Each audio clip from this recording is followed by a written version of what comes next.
At no point in your rambling, incoherent response were you even close to anything that could be considered a rational thought. Everyone in this room is now dumber for having listened to it.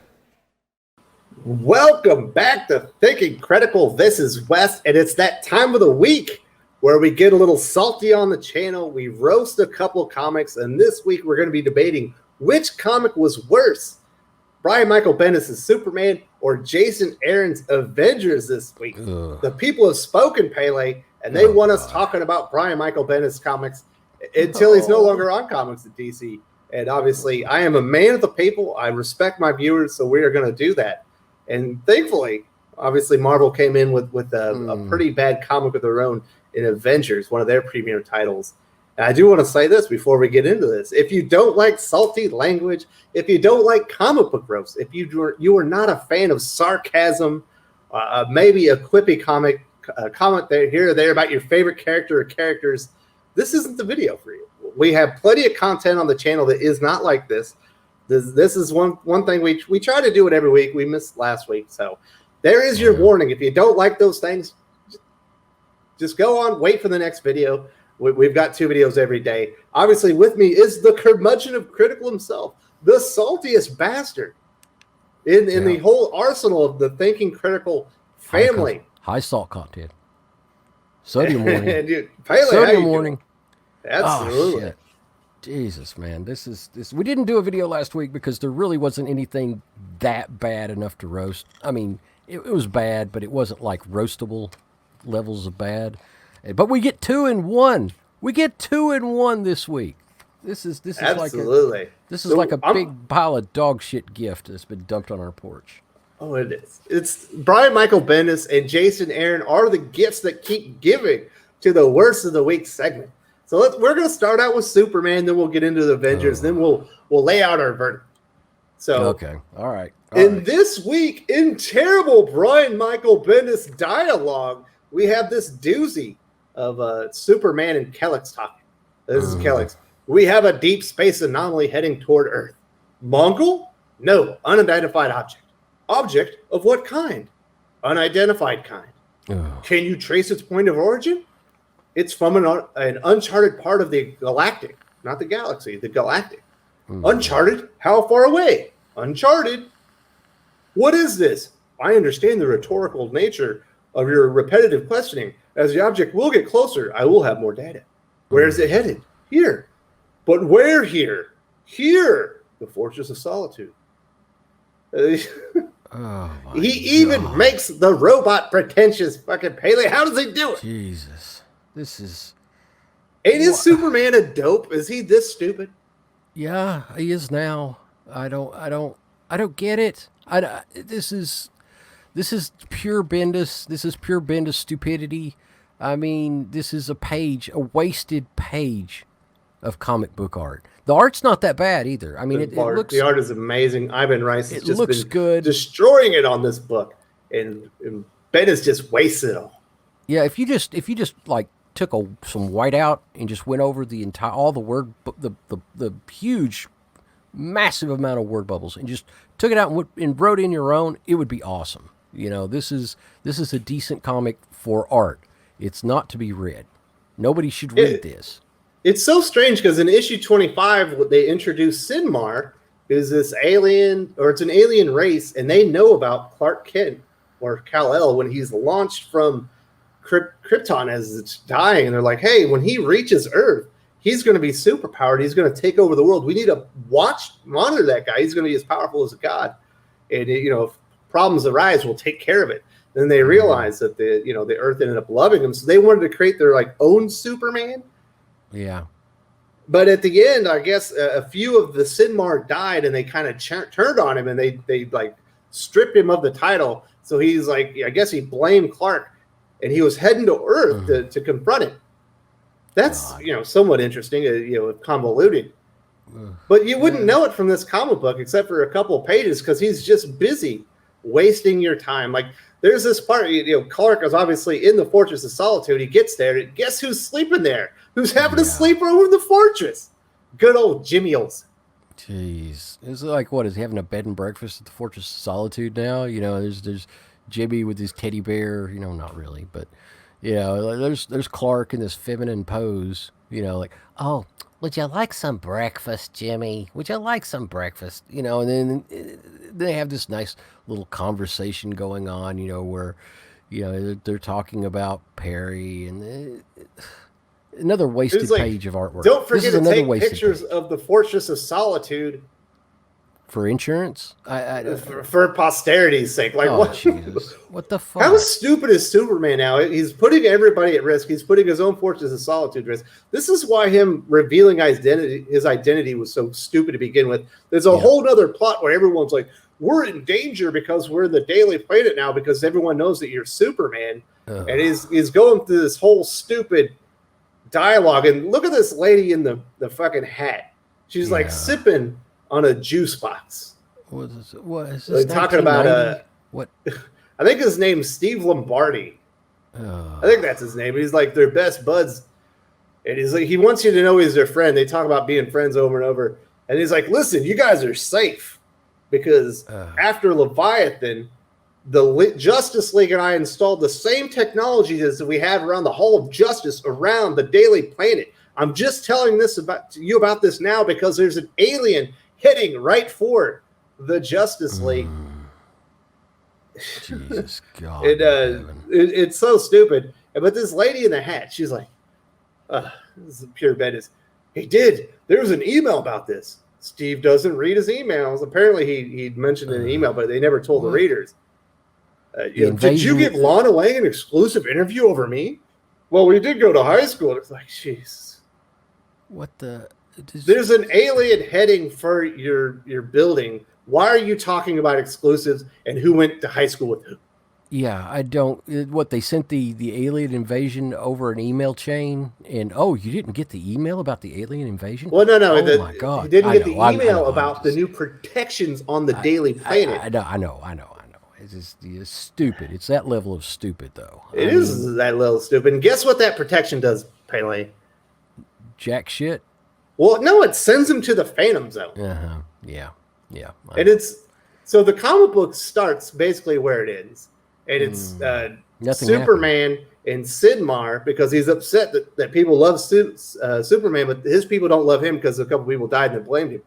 And he's like, tell me, do you speak language? I'm opening my mind for telepathic communications. I'm Superman. I don't want to hurt you. And then the very last page, or the second to last page, he's doing the same thing. He's like, English, any Earth language.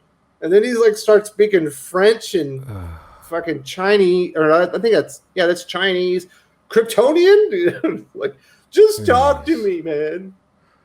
This is so bad. This is, what the fuck? Why do we still let Bendis do this shit? I mean, how many more weeks we have now? How many more months we got before this is over with? December. Oh Jesus, it can't come soon enough. No, it's not soon enough. This is not soon enough. I mean, what's so bad is we talked about earlier. The art is excellent. It's really really good, and it's ruined by this absolute catastrophe of a narrative. It's not really even a story. It's just like scenes. It's scenes that are very, very poorly narrated and very poor. The dialogue is so poorly done, so awful. And I would say that Bendis is mailing it in, but he hasn't written anything that's worthwhile. He's got, huh? It's got to be like a assistant or somebody like that, that's just been writing in Bendis's name for the last 4 or 5 years, because nobody could have slipped this far. Nobody could write this badly.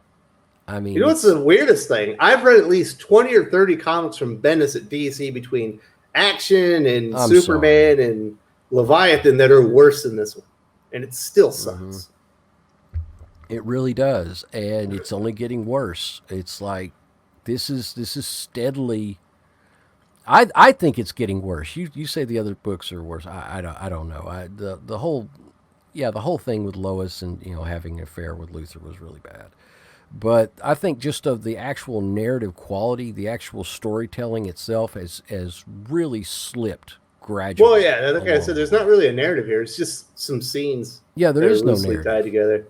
There's no story here. There's this guy jealous, so he travels light years to go and scream at Superman because he's not popular anymore. Oh, come on. Well, You know, and Jimmy Olsen's randomly in the Force of Solitude. Superman has to go home because he talked to Dr. Fate to tell Lois he loved her. It's just like, I don't understand why all this is happening. There's like a pretty intimidating alien coming to Earth to destroy him. So I don't know, man. I don't get it. But we got to talk about none of fucking it makes sense. because Yeah. this is a catastrophe. This is the end of the Khonshu story arc. Obviously, we did review this on the last version of Worst of the Week, and it only got worse this week. I don't understand. It did.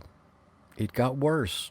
This is an absolute disaster. This is the worst Marvel that I've read. I mean, this is right up there with, America Chavez. This is some of the worst storytelling in Marvel's history, and we have to go back all the way to some of the really low tier Marvel team ups and Marvel 2-in-1s in the 1970s to scrape the bottom of the barrel this hard.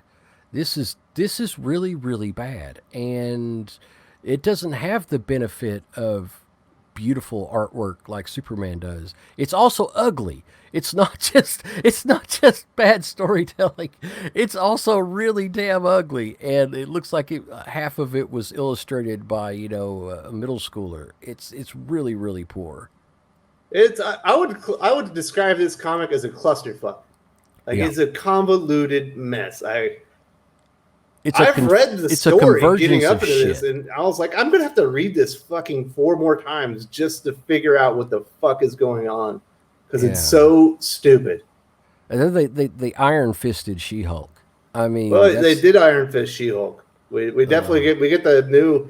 Apparently, you can just wield the power of the Iron Fist. Blade is now the Sorcerer Supreme. Apparently, you don't need any training in the arts of magic to become the Nope. Sorcerer Supreme. You Nope. hold the medallion. You can fucking lay out mummies and stuff with Yeah. your spells.